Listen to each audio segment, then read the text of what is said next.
Students, स्वागत है आपका हमारी न्यू वीडियो में। पहले वाली वीडियो में हम एक्सरसाइज 9.4 को कंप्लीट कर चुके हैं। आज हम एक्सरसाइज 9.5 को करेंगे। एक्सरसाइज 9.5 है हमारी डायगोनलाइजेशन ऑफ ए स्क्वायर मैट्रिक्स। हमें एक स्क्वायर मैट्रिक्स को डायगोनलाइज करना है। एक स्क्वायर मैट्रिक्स ए है अगर हमारे पास, जिसका ऑर्डर n क्रॉस n है। स्क्वायर मैट्रिक्स होगी तो number of rows number of columns के इक्वल होगा, तो इसका ऑर्डर हमने ले लिया n cross n। It's said to be diagonalisable. उसको डायगोनलाइजेबल कब कहा जाएगा? If there exist an invertible matrix. अगर यहाँ पे एक इन्वर्टिबल मैट्रिक्स एग्जिस्ट करती है और वो इन्वर्टिबल मैट्रिक्स क्या है? p of the same order. जो p है उसका ऑर्डर भी a ऑर्डर जैसा है, सेम वही ऑर्डर है n cross n, such that P inverse AP is a diagonal matrix. The matrix P is said to be diagonalizable to matrix E. कहने का मतलब ये है कि अगर हमारे पास एक A मैट्रिक्स है, स्क्वायर मैट्रिक्स, जिसका ऑर्डर n क्रॉस n है, तो अगर वहाँ पे एक मैट्रिक्स एग्जिस्ट करती है P, जो कि एक इन्वर्टिबल मैट्रिक्स है, तो जो हमारा P इन्वर्स AP आएगा वो एक डायगोनल मैट्रिक्स आएगी। तो यहाँ से हम उसको क्या बोलेंगे? ये डायगोनलाइजेबल है। और जो डायगोनलाइजेबल होगी मैट्रिक्स वो होगी हमारी P। जैसे कि हम इसका फर्स्ट सम करते हैं। Diagonalise the following matrices if possible. इसमें जो मैट्रिसेस है हमने इसको क्या करना है? हमने इसको डायगोनलाइजेबल बनाना है। तो इसके लिए हम पहले इसकी कैरेक्टरिस्टिक इक्वेशन को लिखेंगे। कैरेक्टरिस्टिक इक्वेशन क्या होती है? a माइनस लेमडा आई का डिटर्मिनेंट इक्वल टू 0। हम क्या करेंगे? a मैट्रिक्स में से लेमडा आइडेंटिटी को माइनस कर देंगे, तो यहाँ से हमारी आ जाएगी 1 माइनस लेमडा 2। ये हमारी फर्स्ट रो आ जाएगी। सेकेंड रो हमारी आ जाएगी 3 2 माइनस लेमडा। अब हमने इसके डिटरमिनेंट को 0 के इक्वल पुट करना है। इसका डिटरमिनेंट हमने निकाला 1 minus lambda into 2 minus lambda minus 3 into 2 equal to 0। यहाँ से हमारा आ रहा है lambda square minus 3 lambda minus 4 equal to 0। यहाँ से हम क्या करेंगे? लेमडा की वैल्यूज़ निकाल लेंगे। डिग्री कितनी है इसकी? 2 है, तो कितनी वैल्यूज़ आएंगी? 2 वैल्यूज़ आएंगी। इसका हमने फैक्टराइजेशन किया। Lambda square minus 4 lambda plus lambda minus 4 lambda plus lambda minus 3 lambda और मल्टीप्लाई की तो माइनस 4 लेमडा स्क्वायर। तो यहाँ से हमने लेमडा को कॉमन ले लिया, लेमडा माइनस 4 प्लस जो ये लास्ट वाली 2 टर्म्स है इनमें से हमने 1 को कॉमन ले लिया, लेमडा माइनस 4। अब इसमें लेमडा माइनस 4 कॉमन बन रहा है, तो lambda plus 1 into lambda minus 4। यहाँ से लेमडा की 2 वैल्यूज आ गई। एक कितनी आई है? -1 और एक आई है 4, 0 के इक्वल इनको रखने के बाद। ये जो लेमडा की वैल्यूज आई हैं ये क्या होती है? आइगन वैल्यूज होती हैं, जो कि हम पहले भी पढ़ चुके हैं इससे पहले वाली एक्सरसाइज में। तो आइगन वैल्यू क्या आ गई इस मैट्रिक्स की? -1 और 4। अब हम क्या करेंगे? इसके कोरोस्पोंडिंग आइगन वेक्टर निकालेंगे। पहले हम -1 के कोरोस्पोंडिंग निकालेंगे, फिर 4 के कोरोस्पोंडिंग निकालेंगे। हमने यहाँ पे -1 के कोरोस्पोंडिंग निकाला, तो हम लेमडा की वैल्यू यहाँ पे कितनी पुट कर दें? -1 पुट कर दें। तो 1 minus -1 minus minus plus 1 plus 1 2 आ जाएगा हमारा यहाँ से। नेक्स्ट है 2 और सेकंड रो का फर्स्ट एलिमेंट 3 और सेकंड रो का सेकंड एलिमेंट 2 माइनस लेमडा की value -1। 2 minus -1 minus minus plus, तो 2 प्लस 1 3 हमारे पास ये आ गया। अब हमने आइगन वेक्टर निकालना है, तो हम क्या करते हैं? a minus lambda x equal to 0। तो हमने a माइनस लेमडा तो यहाँ पे निकाल लिया लेमडा की वैल्यू पुट करके। फिर हम x में लिख देंगे x1 x2, क्योंकि ये 2 ऑर्डर के मैट्रिक्स है, और इक्वल टू 0 के रखना, तो ये हमारे 0 के इक्वल हो गई, 0 मैट्रिक्स के इक्वल। यहाँ से हम क्या करेंगे? ऑपरेशंस लगाएंगे और क्या करेंगे? x1 और x2 की वैल्यूज़ को फाइंड आउट करेंगे। हमने ऑपरेशन लगाया कि फर्स्ट रो को हमने 2 से डिवाइड कर दिया। 2 से डिवाइड किया तो फर्स्ट रो में क्या बच गया? 1 1। सेकेंड ऑपरेशन हमने लगाया कि R3 माइनस 3R1, फिर यहाँ पे 0 बन जाएगा, फिर हम इसको इजीली सोल्व कर पाएंगे। 3 माइनस 3 0 बन जाएगा, तो R2 माइनस 3R1, यहाँ पे ये 0 बन गया। अब हम यहाँ से देख रहे हैं कि x1 प्लस x2 हमारा किसके इक्वल आ रहा है? 0 के इक्वल आ रहा है। तो इसके लिए हम क्या करेंगे? पहले x2 को एज्यूम कर लेंगे, वहाँ से हम x1 की वैल्यू को निकाल लेंगे। हमने मान लिया कि x2 k है। अगर x2 k है, हमने यहाँ पे k पुट किया, तो x1 हमारा कितना आ गया? -k आ गया। x1 की वैल्यू आ गई -k, x2 की वैल्यू आ गई k। अब ये हमारा x है, ये किसके इक्वल हो गया, माइनस के बाई के इक्वल हो गया। हमने इसमें से k को बाहर निकाल लिया तो -1 और 1 हो गया। ये क्या हो गया, एक वेक्टर हो गया किसके क्रॉसपोंडिंग, लैम्डा इक्वल टू -1। अब हम एक अदर वेक्टर निकालेंगे जो किसके क्रॉसपोंडिंग होगा, लैम्डा इक्वल टू 4 के। यहाँ पे जो हमारी लैम्डा है वहाँ पे हम क्या पुट कर देंगे, 4 पुट कर देंगे। वेक्टर्स निकालने तो हम क्या करते हैं, ये minus lambda into x equal to 0, X की value x1 x2 0 0 matrix A minus lambda 1 -4 -3 2, second row में 3 2 -4 -2। ये ऐसे करने के बाद हमारे पास ये आ जाएगा। अब हम क्या करेंगे, इस पर भी ऑपरेशंस लगाएंगे, नीचे वाले को 0 बना लेंगे ताकि हम इसको इजीली सोल्व कर पाए। यहाँ पे हमने इसको 0 बना दिया ऑपरेशन लगा के, R1 + R2 दोनों को ऐड करेंगे तो 0 ही बनेगा। तो हमारी सेकंड रो कंप्लीट 0 बन गई। यहाँ से हमारा क्या आ रहा है, -3x1 + 2x2 = 0। हम क्या करेंगे, यहाँ से x2 को k के इक्वल मान लेंगे। x2 को हमने यहाँ पे क्या किया, k के इक्वल मान लिया, या फिर हम x2 को 3 के इक्वल मान सकते हैं, ये हमारे ऊपर डिपेंड करता है।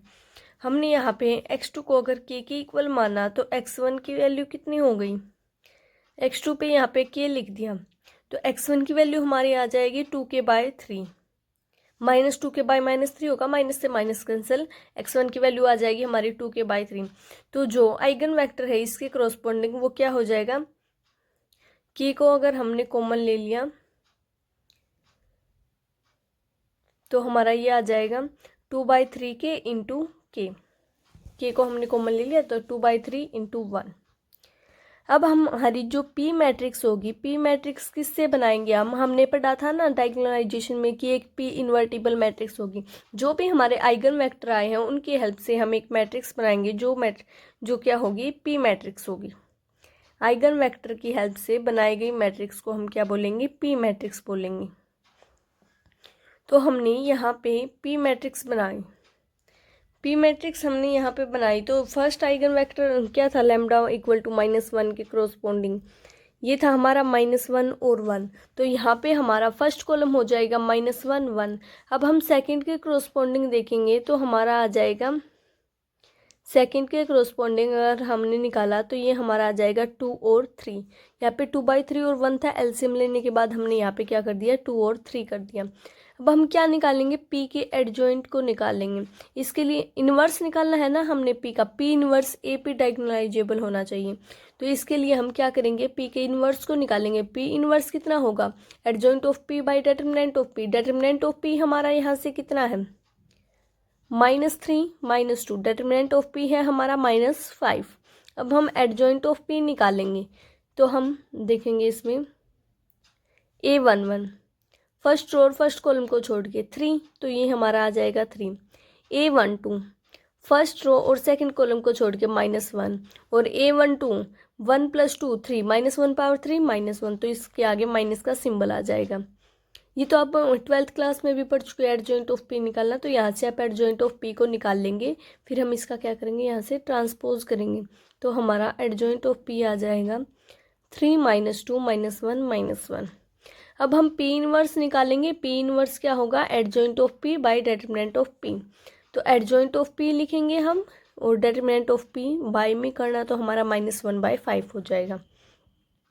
अब इसके बाद हमने क्या बताना कि ये डायगोनलाइजेबल है। इसके लिए क्या होना चाहिए, p इनवर्स AP जो हमारा आया है वो डायगोनल मैट्रिक्स आनी चाहिए। तो हमारी p matrix p inverse AP, तो p इनवर्स था हमारा -1/5 3 -2 -1 -1।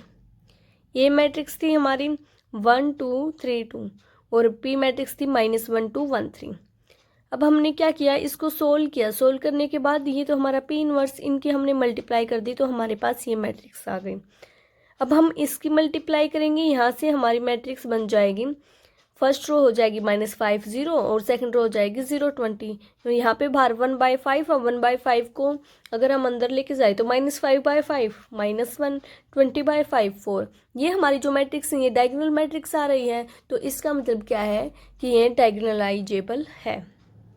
अब मैं इसको ब्रीफली बता देती हूँ कि हमने इसमें क्या किया। पहले हमने कैरेक्टरिस्टिक इक्वेशन निकाली, वहाँ से हमारी आइगन वैल्यूज आ जाएंगी। आइगन वैल्यूज के करस्पॉन्डिंग हम आइगन वेक्टर्स को निकालेंगे। आइगन वैल्यूज़ हमारे आने के बाद हम इसके कॉरस्पॉन्डिंग आइगन वेक्टर्स को निकालेंगे। आइगन वेक्टर जो हमारे आएंगे वो क्या हो जाएंगे, कॉलम बन जाएंगे पी मैट्रिक्स के। हम यहाँ से एक पी मैट्रिक्स बना लेंगे। पी मैट्रिक्स बनाने के बाद हम इसके इन्वर्स को निकालेंगे। फिर हम पी इन्वर्स ए पी की मल्टीप्लाई करेंगे। पी इन्वर्स ए पी अगर हमारा डायगोनल मैट्रिक्स आ रहा है तो ये मैट्रिक्स क्या हो जाएगी, डायगोनलाइजेबल मैट्रिक्स हो जाएगी। नेक्स्ट हम इसी का सेकेंड सम करते हैं। इसका सेकंड सम है हमारे पास, जिसमें फर्स्ट रो है -2 1, सेकंड रो है -7 6। इसमें भी हमने इसको डायगोनलाइजेबल बताना है तो इसके लिए हम क्या करेंगे, इसकी कैरेक्टरिस्टिक इक्वेशन को निकालेंगे। कैरेक्टरिस्टिक इक्वेशन होगी a माइनस लैम्डा आई का डिटरमिनेंट इक्वल टू 0।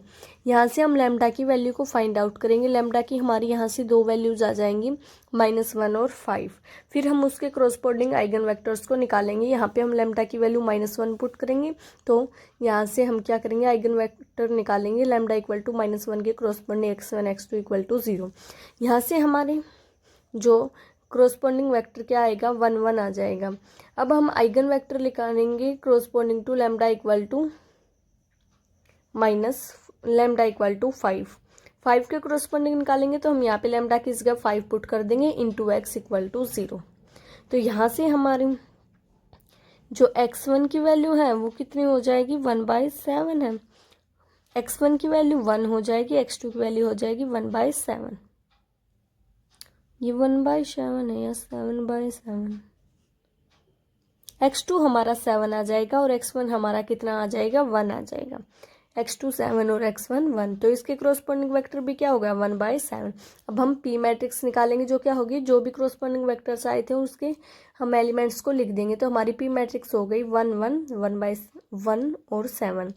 अब हम इसका इन्वर्स निकालेंगे तो इसके लिए क्या करेंगे, डिटरमिनेंट ऑफ p निकालेंगे, एडजॉइंट ऑफ p निकालेंगे और adjoint of p by determinant of p करेंगे तो हमारे पास p का इन्वर्स आ जाएगा। फिर हम क्या करेंगे, p इन्वर्स AP करेंगे। यहाँ पे p इन्वर्स AP करने के बाद हमारी क्या आ रही है, एक डायगोनल मैट्रिक्स आ रही है, कि इसका मतलब हमारा क्या हो गया कि ये एक डायगोनलाइजेबल मैट्रिक्स है। नेक्स्ट हमारा थर्ड सम भी सेम इसी तरह है, ऐसे ही हमारा फोर्थ सम है। नेक्स्ट हम फिफ्थ सम करते हैं। फिफ्थ सम है, इसमें जो ये मैट्रिक्स है ये 3 ऑर्डर की गिवन है हमें। पहले वाली जो फोर सम्स थे उनमें हमें 2 ऑर्डर की मैट्रिक्स गिवन थी, यहाँ पे हमें 3 ऑर्डर की गिवन है तो इसको हम कर लेते हैं। इसमें क्या, फर्स्ट रो है हमारी 1 3 6, सेकंड रो है -3 -5 -6 और थर्ड रो है 3 3 4। हमने कैरेक्टरिस्टिक इक्वेशन निकालेंगे पहले इसके लिए, डायगोनलाइजेबल इसको बताना है तो वो हो जाएगी हमारी a माइनस लैम्डा आई का determinant equal to 0। Characteristic equation निकालने के बाद हम क्या करेंगे, इसकी कैरेक्टरिस्टिक इक्वेशन हमारी यहाँ पे आ गई। फिर हम यहाँ पे इसको लैम्डा की वैल्यूज़ निकालेंगे। लैम्डा की वैल्यू हमारी हो जाएंगी -2 और 4। यहाँ पे 3 लैम्डा की वैल्यूज़ आ जाएंगी। तो -2 के कॉरस्पॉन्डिंग हम वेक्टर निकालेंगे तो a minus lambda I into x equal to 0। a minus lambda I, यहाँ पे जहाँ पर भी लैम्डा था हम लैम्डा की वैल्यू यहाँ पे -2 पुट कर देंगे तो हमारी ये मैट्रिक्स बन जाएगी। फर्स्ट रो जिसकी हो जाएगी 3 3 6, सेकेंड रो हो जाएगी -3 -6, थर्ड रो हो जाएगी 3 3 6 इंटू एक्स इक्वल टू 0। यहाँ से हम ऑपरेशंस लगा के नीचे वाली जो रोज हैं उनको हम क्या कर देंगे, 0 बना देंगे। फिर हम यहाँ से इजीली x1 x2 और x3 की वैल्यू निकाल सकते हैं। यहाँ पे हम देख रहे हैं कि हमारी एक इक्वेशन बन रही है 3x1 + 3x2 + 6x3 equal to 0 और यहाँ से हमारी 0 वाली इक्वेशन ही बन रही है। तो हम क्या करेंगे, x2 x3 को एज्यूम कर लेंगे, फिर इस इक्वेशन से हम x1 की वैल्यू को फाइंड आउट कर लेंगे। हमने मान लिया कि x2 k1 के इक्वल है और x3 k2 के इक्वल है। अब हम इस इक्वेशंस में x2 की वैल्यू k1 और x3 की वैल्यू क्या करेंगे, k2 पुट कर देंगे। तो यहाँ से हमारा x1 हो जाएगा -k1 - 2 k2। अब हम इन कॉरस्पॉन्डिंग वेक्टर्स को लिखेंगे जो हमने निकाले हैं। तो फर्स्ट है हमारा -k1 - 2 k2, सेकंड हमारा k1 था तो k1 + 0 लिख दिया हमने, थर्ड k2 था तो हम इसको 0 + k2 भी तो लिख सकते हैं। तो फर्स्ट जो ये हमारी फर्स्ट कॉलम बन रहा है इसमें से हमने क्या किया, k1 को कॉमन ले लिया तो हमारा बन गया -1 1 0। सेकंड में से हमने k2 को कॉमन ले लिया तो हमारा बन गया -2 0 1। तो ये क्या हो गए, वेक्टर हो गए किसके कॉरस्पॉन्डिंग, लैम्डा इक्वल टू -2। अब यहाँ पे हमारी -2 लैम्डा की वैल्यू 2 टाइम्स आई, लेकिन हमने इसका एक बार ही जो करस्पॉन्डिंग वेक्टर है वो निकालना है। फिर हम लैम्डा इक्वल टू 4 को निकालेंगे, ऐसे ही करके a minus lambda I into x equal to 0, ऐसे करके हमने ये वेक्टर निकाल लिया। इस पे ऑपरेशंस का यूज़ किया, तो यहाँ से हमने z को k मान लिया। फिर इन इक्वेशंस में पुट करने के बाद हमारी z की वैल्यू k हो जाएगी, y की माइनस k और x की k। अब हम इसमें से k को कॉमन लेंगे तो हमारा वेक्टर हो जाएगा 1 माइनस 1 और 1। अब हम p मैट्रिक्स को लिखेंगे। p मैट्रिक्स क्या होती है? p मैट्रिक्स होती है जो भी हमारे वेक्टर्स आए हैं उनकी हेल्प से बनाई गई एक मैट्रिक्स। तो फर्स्ट में हमारे वेक्टर आए थे -1 1 0 -2 0 1, और लैम्डा इक्वल टू 4 पुट करने के बाद हमारा वेक्टर आया है 1 -1 1। अब हम इसका क्या निकालेंगे? इन्वर्स निकालेंगे। इसका हम इन्वर्स निकालेंगे, तो इसके लिए हम इसके एडजॉइंट के बारे में डेटर्मिनेंट को कर देंगे। इसका डेटर्मिनेंट हो जाएगा 2 और एडजॉइंट ये हो जाएगा। एडजॉइंट बाय डेटर्मिनेंट हमने यहाँ पे किया तो हमारी ये क्या आ जाएगी? पी इन्वर्स की वैल्यू। अब हम पी इन्वर्स ए पी को निकालेंगे जो कि एक डायगोनल मैट्रिक्स होगी, तो इसलिए ये क्या हो जाएगा? डायगोनलाइजेबल हो जाएगा। नेक्स्ट हमारा 6th सम है। 6th सम में भी हमें 3 ऑर्डर की मैट्रिक्स गिवन है। इसके लिए भी हम सेम यही प्रोसेस करेंगे, कैरेक्टरिस्टिक इक्वेशन को निकालेंगे, वहाँ से आइगन वैल्यूज़ हमारी आ जाएंगी। फिर उन आइगन वैल्यूज़ की कोरोस्पोंडिंग हम क्या निकालेंगे? वेक्टर्स निकालेंगे। हमारी आइगन वैल्यू यहाँ पे 1 और 3 बनेंगे, तो पहले हम 1 के कोरोस्पोंडिंग वेक्टर निकालेंगे, वो हो जाएगा -4 -1 -1, और 3 के कोरोस्पोंडिंग वेक्टर हमारा इसमें क्या हो जाएगा? 0 1 1। अब हमने क्या निकालना है? पहले एक पी मैट्रिक्स बनानी है जो इन वेक्टर्स की हेल्प से बनेगी। तो फर्स्ट हो गई हमारी -4 -1 1, ये हमारा क्या हो गया? फर्स्ट हो गया। अब हम सेकंड को निकालेंगे 0 1 1, और थर्ड क्या करेंगे? हम चाहे तो हम इसकी किसी स्केलर नंबर से मल्टीप्लाई कर दे फर्स्ट कॉलम की, या फिर सेकंड कॉलम की। स्केलर एलिमेंट से मल्टीप्लाई करने के बाद जो भी आएगा वो हमारे क्या हो जाएगा? यहाँ पे थर्ड कॉलम हो जाएगा। तो हमने सेकंड कॉलम को 2 से मल्टीप्लाई कर दिया, तो हमारा थर्ड कॉलम बन गया 0 2 2। क्योंकि ये 3 ऑर्डर की मैट्रिक्स थी और हमने पढ़ा था कि पी भी उतने ही ऑर्डर की मैट्रिक्स होगी जितनी ए ऑर्डर की है, लेकिन यहाँ पे वेक्टर 2 ही आ रहे हैं, तो इसलिए हम स्केलर नंबर से मल्टीप्लाई करके यहाँ पे लिख देंगे। अब हमने यहाँ से यहाँ पे हमारा -1 आएगा, -4 -1 1, जो हमारा फर्स्ट वेक्टर था। अब यहाँ पे हमने क्या किया? इसका इन्वर्स निकालना है, तो adjoint of P by determinant of P. हमने इसका डेटर्मिनेंट निकाला, डेटर्मिनेंट ऑफ पी। तो इसके लिए -4 2 -2 0 +0 -0 +0, ये हमारा डेटर्मिनेंट यहाँ से 0 बन गया। पी इनवर्स किसके इक्वल होता है? Adjoint of P by determinant of P. अब हमारा adjoint of P by determinant of P, determinant of P by में 0 आ गया हमारा, तो यहाँ से पी इनवर्स तो क्या होगा? इनफाइनाइट हो गया, जो कि पॉसिबल नहीं है। तो हम यहाँ पे लिखेंगे कि पी इनवर्स हमारा यहाँ पे एग्जिस्ट नहीं कर सकता। एग्जिस्ट हमारा पी इनवर्स नहीं करता, तो हम डायगोनलाइजेबल कैसे बताते थे? पी इनवर्स ए पी निकाल के। अब हमारे पास पी इनवर्स ही नहीं है, तो हम पी इनवर्स ए पी को कैसे निकालेंगे? तो इसलिए हम यहाँ पे लिख देंगे कि ये डायगोनलाइजेबल नहीं है।